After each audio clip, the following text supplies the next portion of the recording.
15-minute learning. IT training designed for the Craig Mostyn Group by Times. Today's course is Where's My File Gone? We will be looking at what is a file, how we find programs, how we pin programs and folders, finding files, where they're stored, keeping folders as favourites, organising our folders, and searching for files when we've forgotten where they are. So first of all, let's talk about what files are. What is a file? Well, a file can be many things. It's really just a pack of data or a program that allows your applications to work. It could be a movie, a Word document, a spreadsheet, a program. They're all files, and they all can be navigated to and manoeuvred in very similar ways. Let's have a look at some of the most common file types. These are identified by their extension. That is the 3 or 4 characters following the full stop. Now there's many different extensions, but we'll look at some common examples.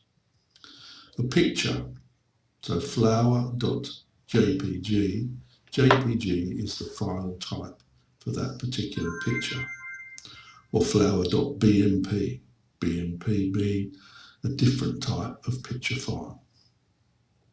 So a movie could be an MP4 or a MOV.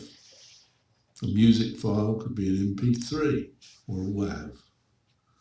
An office document could be Word, docx or Excel, XLSX. Older versions of Microsoft Office would have Word.doc or an Excel.xls. So they only have the 3 characters in the older versions. PDF speaks for itself. .pdf is for the PDF documents that you all know and use quite often. Plain text, a .txt file, that can be used with many programs and can be used for downloads and that sort of thing. So downloading data from an application could be in a plain text format, .txt. Plain text formats that are separated by commas, so each piece of information is separated by a comma, are called CSV files. And these are often downloaded from other applications. And then they can be opened in Excel, and the commas allow the information to fall into the columns in Excel, as you'd expect to see a normal Excel spreadsheet. So by default, a .csv file will open in Microsoft Excel. .exe is often used for an extension of a program file. And this could be installs. If you've downloaded a new program from the internet, it will often be an install file, .exe, or possibly a .zip. A zip is often used to keep a collection of files in a smaller space so that you can download it quicker or email it to somebody in a smaller combined file called a zip file. And then at each end, the person opening the zip file will have an application that can open it automatically. Microsoft File Explorer does that automatically. You don't need to use a special zip program. Now here's one that often catches people out. You can be having trouble saving a file, and you've typed in the file name that you want and said OK, and nothing happens, and you don't get an error message, and you're wondering why on earth I can't save that file. Well, it's probably because you've used one of these symbols. So if you've used a backslash, a forward slash, a question mark, a colon, an asterisk, quotes, a greater than or less than, or that line that in computer terms we call a pipe. If you use any of those characters in a file name, it just won't save. So just remember that one. Now we're going to look at finding programs quickly and easily, so that when there's a selection of programs that we use every day, we don't have to find them deep inside the computer somewhere.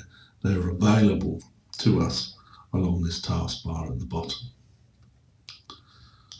So what we're going to do is find an icon of a program that we want on the bottom here, and we're going to pin it to the desktop taskbar. So here's a program that I'm going to use regularly. I'm going to pin it to the taskbar, and there it is, it appears down the bottom. So now instead of me looking for that program, it's always on my taskbar. I can right click and unpin that one. Doesn't do anything to the program, it just removes the shortcut. So the other Windows menu with icons is this one. This is our main start screen. And here you can see the set of icons appear in a similar fashion, and I can write on them, pin to the taskbar. Right click, pin to the taskbar. Or we can look at all the applications by clicking the arrow at the bottom of the screen. And any of these icons, I can then right click and pin to the taskbar. Go back to my desktop, and there's all the new programs that I've pinned to the taskbar. Now, there's one great advantage to pinning programs to the taskbar, other than the fact that you can find them very quickly. If we take Microsoft Word, for instance, if I hover over Microsoft Word, it will show me any documents that are currently open. And if I want to open the document, I can go and click on it and up it comes. If I want to see what documents I've been working on recently, I can right click on the icon and I get a list of recently used documents. And you can see on this list, as I highlight any particular document, I get a pin appear on the right hand side. If I click on the pin, it will pin the document to the top of the list, and it will stay there until I unpin it again by clicking on the pin. Now that means that if I use that document every day, I might be using it every day for 2 months, instead of going off and trying to find it down some long path inside my complicated directories and folders, I right click on the icon and go straight to the file, straight to the document. So 2 clicks, 1, 2, will open that document instead of going off into File Explorer or elsewhere trying to find it. Now that's the case for any program in this Microsoft suite. You can see that anything that's been recently opened appears, and anything that is currently open appears by just hovering over the top. Very useful, very quick way of finding your programs. So now let's look at actually finding our files. Well, a typical thing we see every day in the office is somebody wants to get to a file that they've used, maybe recently, maybe some time ago. They'll go into the File Explorer, go into whatever drive it might be that they store their files in, the G drive or the K drive or whatever. Find a folder, go into My Files, and in there there'll be other folders, and in there there'll be more folders, and in there there'll be some things, and in there we might find documents, and suddenly we've got to the file we want to. So we've gone down this path, all these clicks, you can see all the different places we've gone to just to get to this file. Now there's a far easier way of getting to that. If you use this folder, Fred's Documents, if we're using that every day, there's a very quick way of getting to that without going through all these clicks all the time. And basically, we drag it to our favourites and then drop it. And you can see now Fred's document is pinned to the favourites. And when I don't need that anymore, I can simply remove it.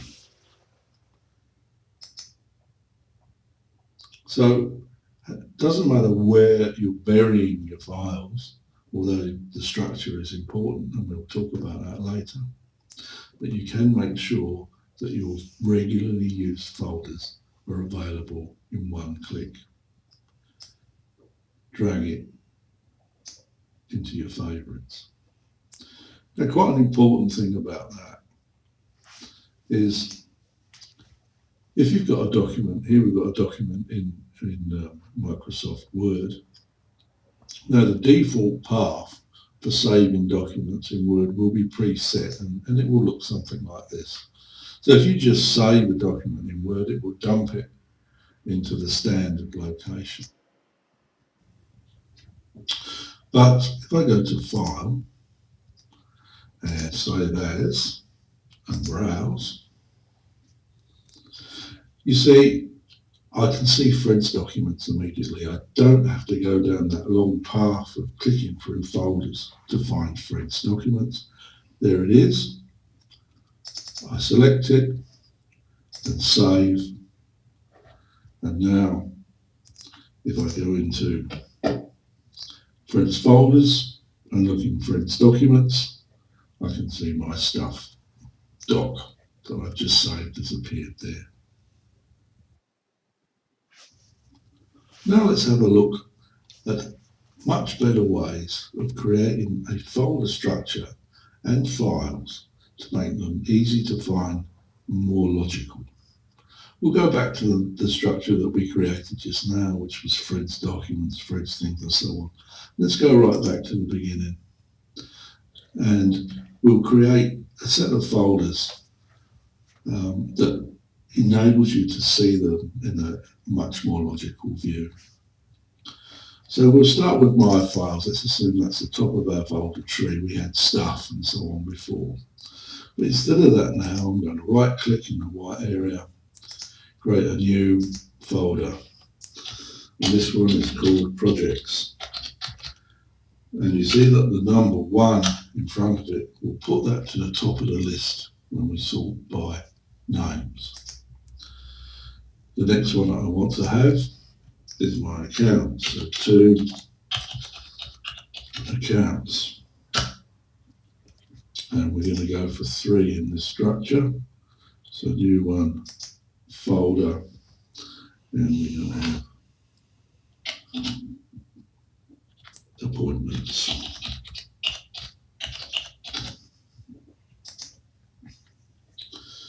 So we go into projects, and now we right click again, new folder, 1 project on time. It's the name of a specific project that we're working on. We may have another one, new folder 2 project daylight, and so on. So you can see I've got my files. Number 1, I can go into projects. Number 2, I can go into accounts.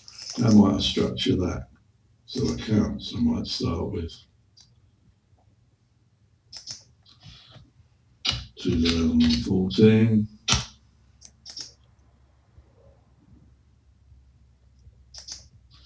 2015, and so on.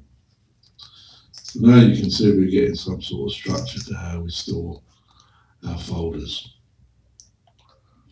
Now, we may be working on 2014 accounts, so I can drop them into my favourites so I can quickly find all the files in 2014.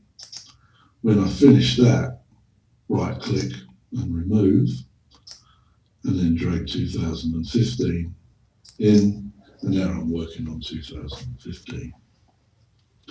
Similarly, for my documents inside here, I can structure them in the same sort of way. So I've got a document, let's say I've got a spreadsheet, and I'm going to call that document 1 for the first month of the year, July 2015. Then I can have another spreadsheet called document 2, August 2015, and so on. And those numbers will always make sure that they come in that order, providing you sort using the name. So that's a very neat way, you can see, of keeping your files in a nice structured manner where you can start at the top of your tree and start seeing sensible sets of information where you can easily work through them and find where you're going. And now, to finish this session off, we're going to have a quick look at how to search for a file when we've forgotten where it is. So let's go back to our file structure, and we go to the top of the tree of folders where you believe the file is. So I'll click on My Files, and there's the structure that we built earlier, and I know in there somewhere is a file with the word July in it, and it's as simple as that. I'll do that one again. Maybe we'll try August this time. I'm looking for a file called August. I believe it's somewhere in there. I start to type, and it goes and finds it immediately. Just the AUG is all it needed to go and find that file for me.